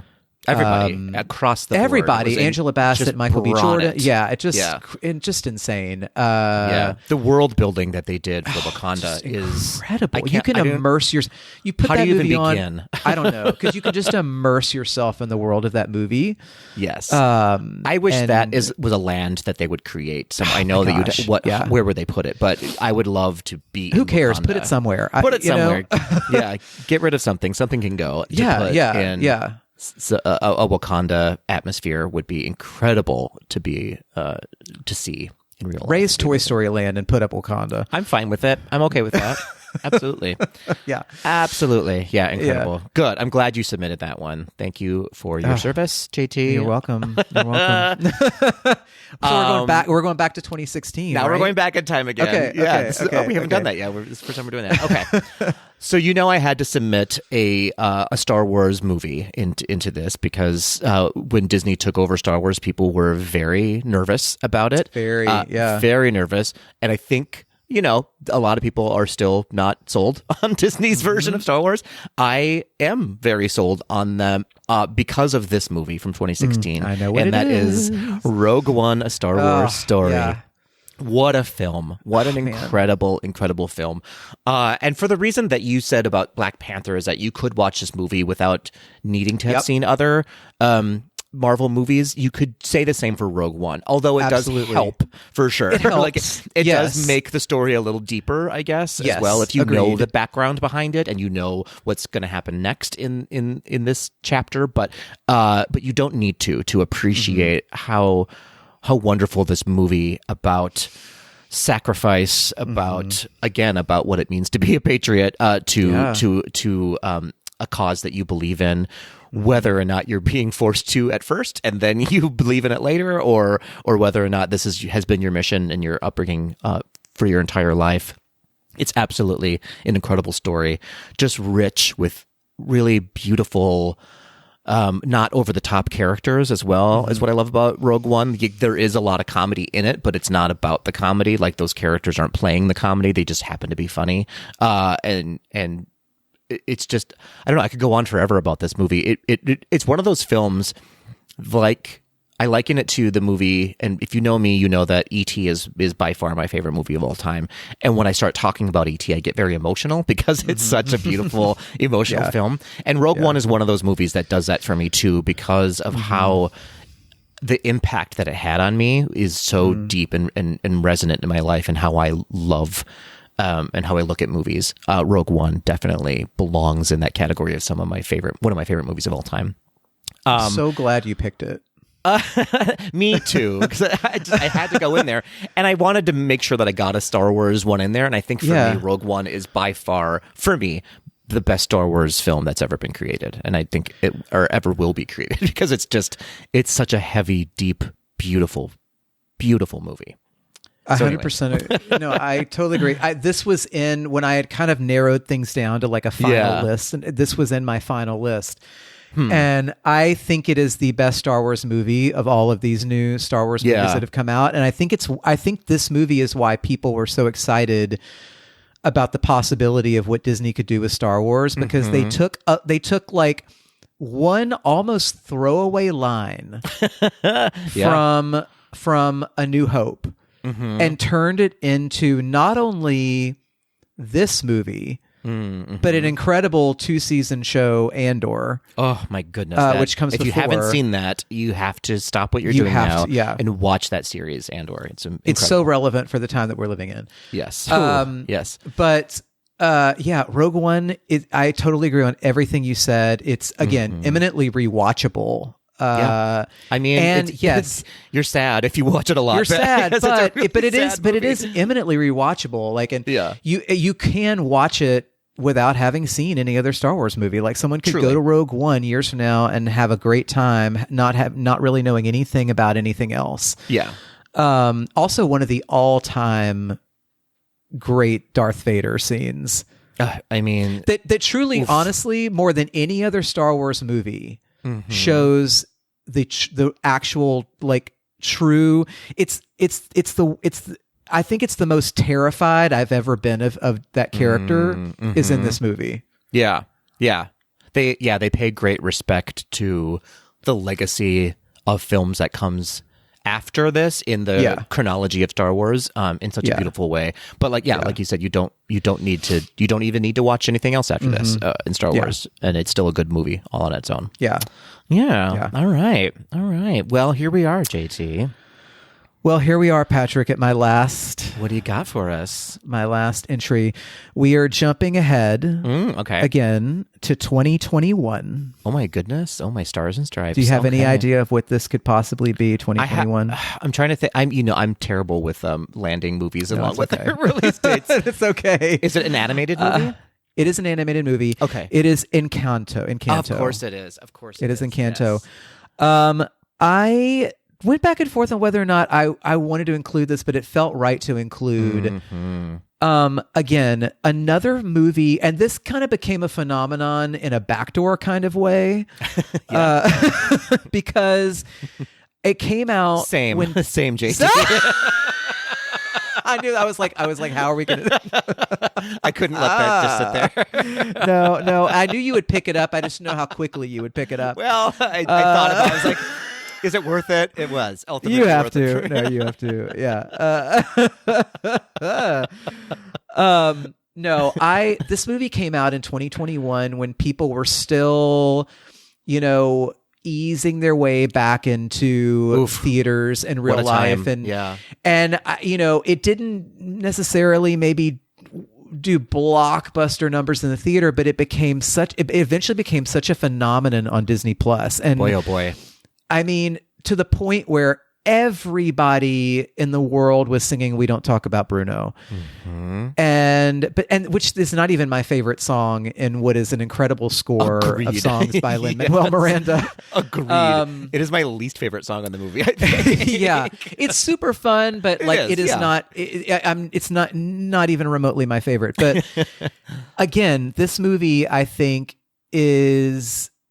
I don't know. To me, it's a great example of what happens when something isn't forced to become. It's not. Mm-hmm. It was one of those movies that wasn't forced. People were not forced to make this like a phenomenon or a classic. It just organically became that. To me, those are the kind of movies that stand the test of time, right? Because if you can if people can kind of come to something on their own, then they're going to come down on their own 20, 30, 40, 50 years from now. Mm-hmm. And the fact that it's so good also, doesn't help, doesn't hurt. I mean, this movie is just, again, I keep coming back to like, what is going to be imminently rewatchable, Yeah. What can I put on anytime and I'm going to have a good time. It's going to make me feel better. Yeah. It's going to turn a bad day into a better one. Mm-hmm. And it's Encanto. It's Encanto. It's an Encanto. I always go back and forth on how I say that. Either pronunciation is fine. Yeah.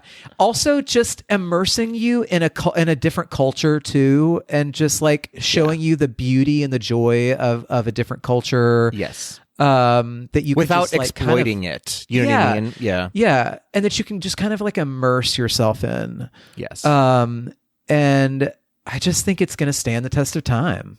It's such a great movie in the comedy behind it, like the timing of some of the jokes that are happening that are just visual jokes alone is incredible.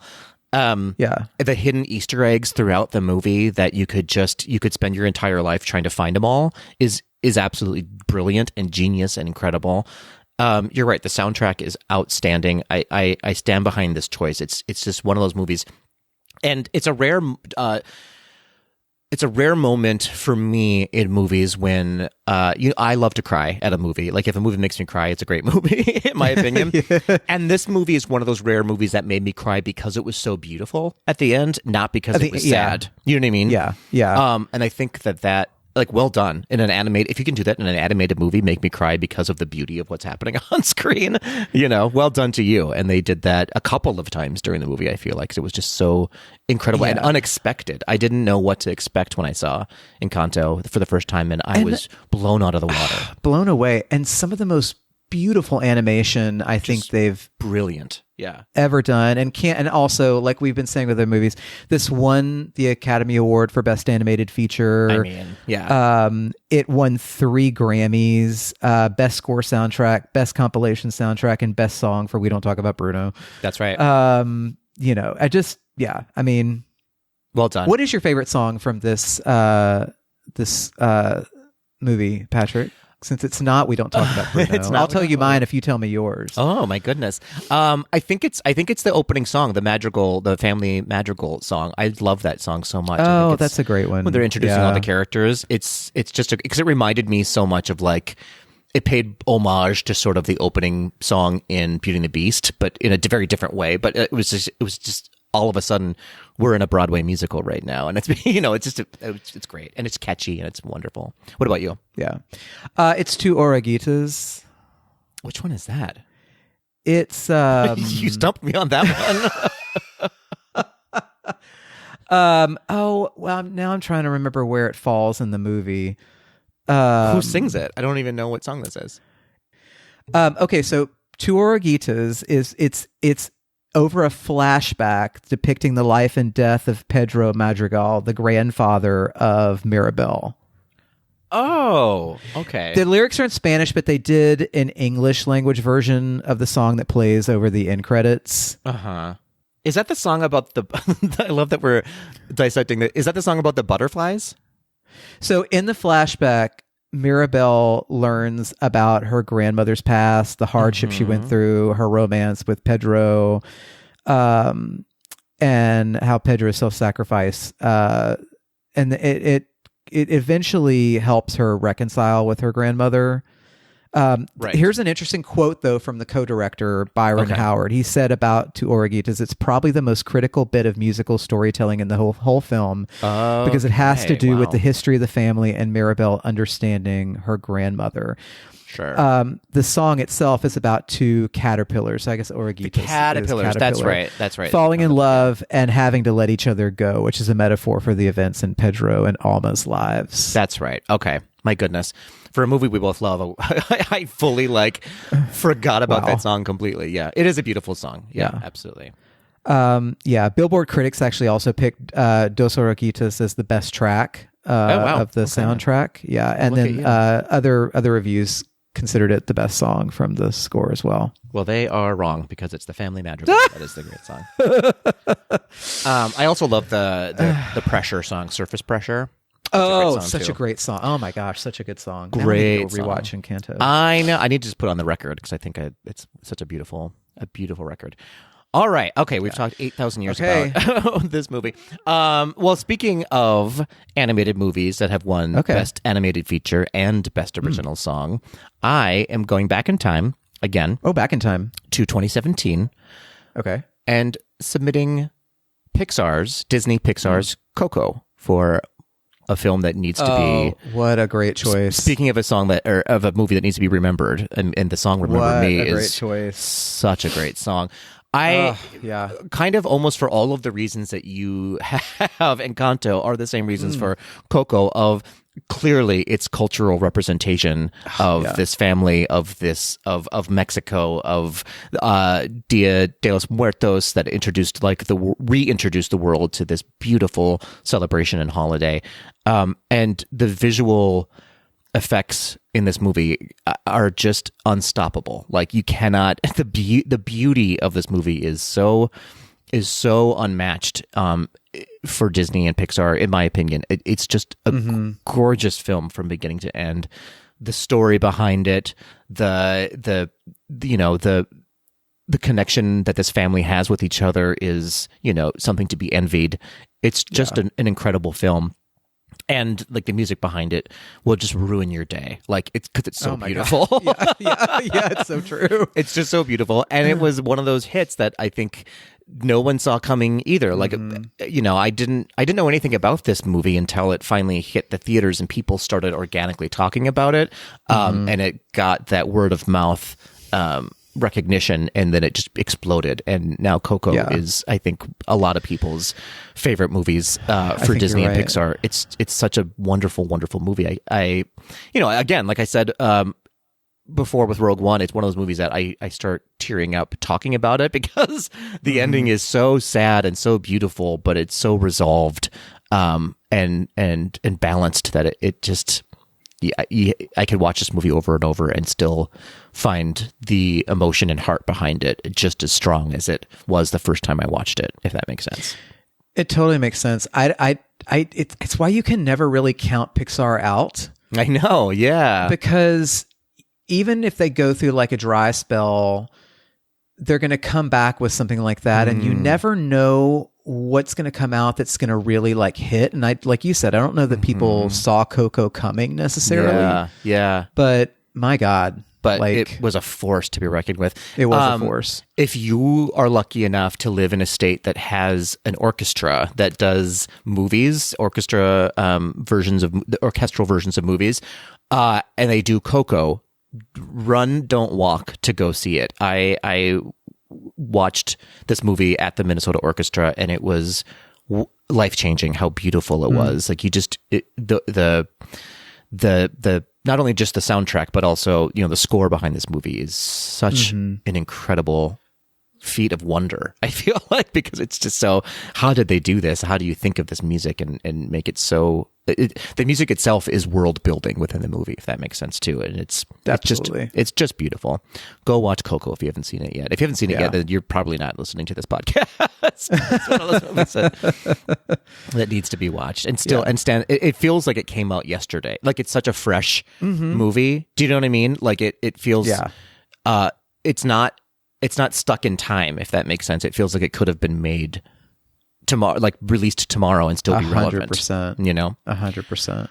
All right. Well, there we have it. Our final Fab Five lists. Yeah. Did you have any that you considered that ended up not making the list, but that were like that were like sort of finalists for you? Not one. I only have 5 songs or 5 movies that I like, and this was it. No, I'm just kidding. I mean, kind of every movie that you listed was also in consideration for me, for sure. Also, I would throw in there Frozen, I think, needs to be considered. Neither one of us picked that. It's almost too obvious. It's right? almost it's like, unsaid. Of course, it just Frozen needs to be, is going to be just culturally changed Disney forever as well, and you know, bankrolled them for the next 1,000 years as well. Yeah, exactly. I had Rogue One on my finalist list. Oh, nice. I had The Incredibles on my finalist list. Same, but because it's already in the Library of Congress, I was like, well, I don't think we need to talk about it. Yeah. I had Toy Story 3 on my finalist list because it felt like you needed a Toy Story movie, but it's really Toy Story that's going to be. I mean, I didn't pick it because it just didn't feel significant enough as a sequel to be picked on my list. Ratatouille was on my finalist list. Great movie. Yeah. Although I feel like Ratatouille is not everyone's favorite. Not that we're doing it based on favoritisms. But it's not. I don't think if you put it up against something like Coco or Finding Nemo, it's not going to have the same like resonance like years and years and years later. And I know some people are yelling at me because Ratatouille is a lot of people's very favorite movie. No, it is my very favorite. It's my favorite Pixar movie. There you go. Yeah. But again, I didn't pick it. Yeah. Fair. Up, I think, would have to be included in there Up too. Up is in there. Yeah. I think you have to include. I think you. I considered Mary Poppins Returns, but I just don't think. Unfortunately, I don't think that's going to really stand the test of time necessarily. I think it's already been a little forgotten. You know. Funny enough, because there's the Place Where Lost Things Go song in there. Yeah. And I think Even Mary Poppins. I think Mary Poppins Returns requires you to have seen Mary Poppins as well, and so I think for that reason alone, Mary Poppins needs to be in there, and it is already in the Library of Congress as well. Yeah. Interesting. Well, yeah. This one I am especially interested in hearing what everyone. I was about to say, like, I really want to know what Tweedles would put in this Fab Five, and especially because this is your last chance. Well, you know what? We'll probably bring Fab Five just back again here and there as little pop up surprises. But this is your last chance on a main Gaze Do the D episode to send us your Fab Five lists of what do you think will be historically significant, 25, 50 years from now, and maybe needs to be also entered into the Library of Congress. Wow, Patrick. Library of Congress. Or at the very least, the GDTD library is officially opened. So please send us your submissions. JT, how can they let us know? Well, they can slip into our Donna Murphys. Please do. And please always slip into our Donna Murphys even after the show is over. As often as you can. Yeah. They can also email or leave a voice memo at info@gaysdothed.com. That is absolutely true. You know, some people have been wanting to send us voice memos and just don't know how. And so let me Google that for you and let you know that. So there should be on your phone, there should be a voice memo app that you can use. So use that to record it, and then you can email that to us at Gays to the D. And that is the easiest way for us to get a voice memo from you. There are many other ways. I think some people have been able to do it through Instagram, but I am not technologically savvy enough to know how to do that. But you can do it through Instagram. You can, if you... But don't, because I don't want to figure it out. Because Patrick doesn't want to figure it out. I'm busy, you guys. Don't do that. Patrick doesn't have time for that. I don't have the time. I'll have nothing but time after all of this ends, and then you can please do that as often as you want to. JT. Well, that was it for Fab Fives. The library is closed on Fab Fives, JT. I'm sorry. We'll have to do a Fab Fives now next. Maybe. What were your Fab? What was your Fab Five of all the Fab Fives that we've ever done? Let's go down that rabbit hole.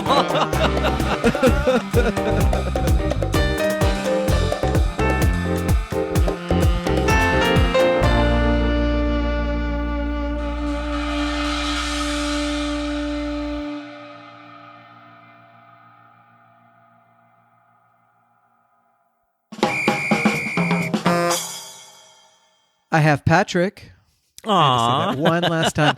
That was the funniest day. Because it wasn't it you who came up with that? I have Patrick. Maybe. I have Patrick. I think so. So funny. Patrick, do you know what always stands the test of time? Some good old-fashioned quick D. It always stands the test. Hopefully, the test as long as it's standing, it will stand the test of time. Yes. Oh, that was gross. That was gross. But here we are. We're shutting it down. But here we are. What do you do? Cancel us? Come on. Yeah. We've already canceled ourselves. Because if you can't cancel yourself, how are you going to cancel somebody else? You know what I'm saying? Can I get an amen up in here? Can I get an amen?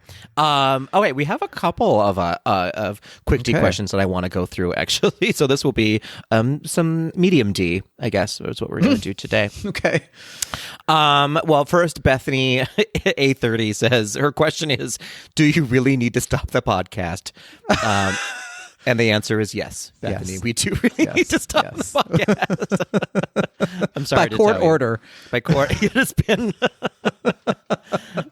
we have gotten a writ from the court that tells us we have to stop. Also, Magical Travels with Randy asks, how much will you miss us? Not at all. No, just kidding. Very much. We'll miss you all very much. Yeah, we will. We will. But this is why we have Instagram. Hello. I mean, you know. Listen, you have to let something go to see if you really loved it. And so we're going to let you all go to see if we really love you. And we do. Be a butterfly. Fly away. That's right. That's right.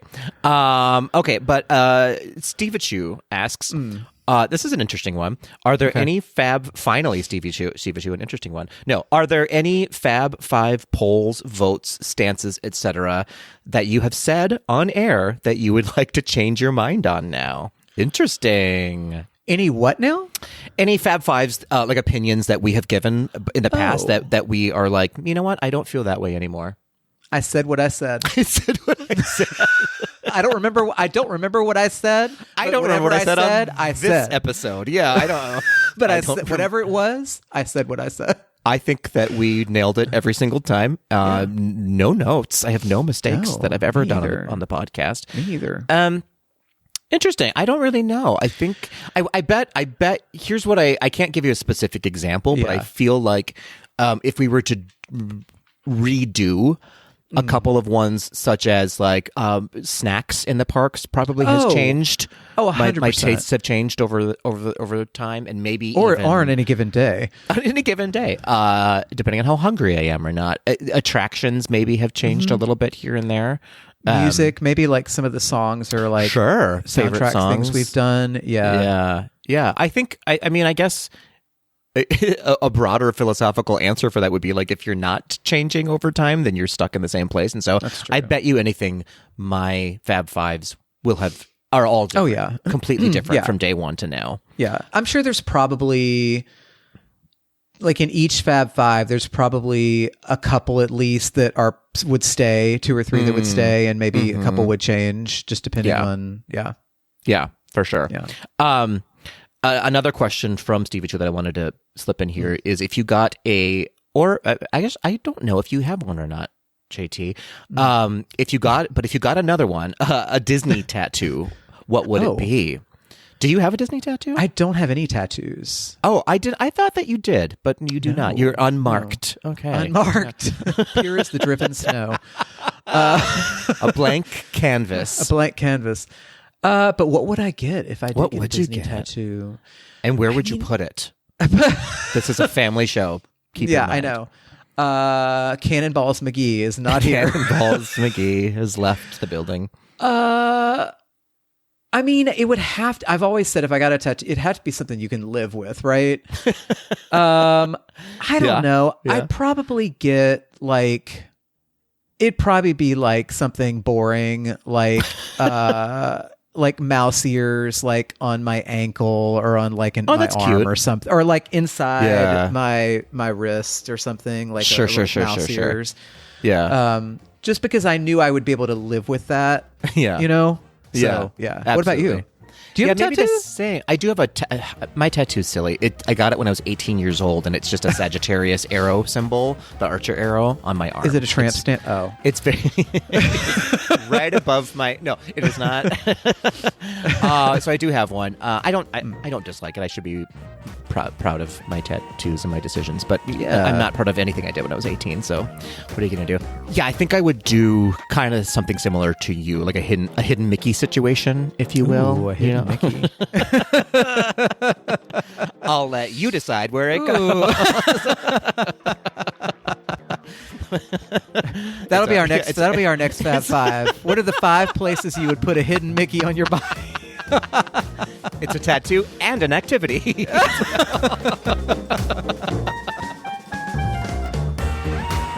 That will do it for this episode of Gays Do the D. Thanks for listening. Ratings and reviews are greatly appreciated and help people find us on Apple Podcasts, Google Play, Spotify, and Stitcher. To become a patron of the podcast, visit our website at gaysdothed.com/donate. For a donation of any amount, you can receive exclusive Gays Do the D content and help us continue to bring you the very best Disney news and discussion.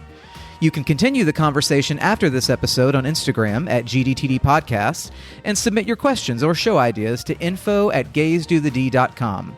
Have a great week, everybody. See you real soon. What are they going to do, sue us?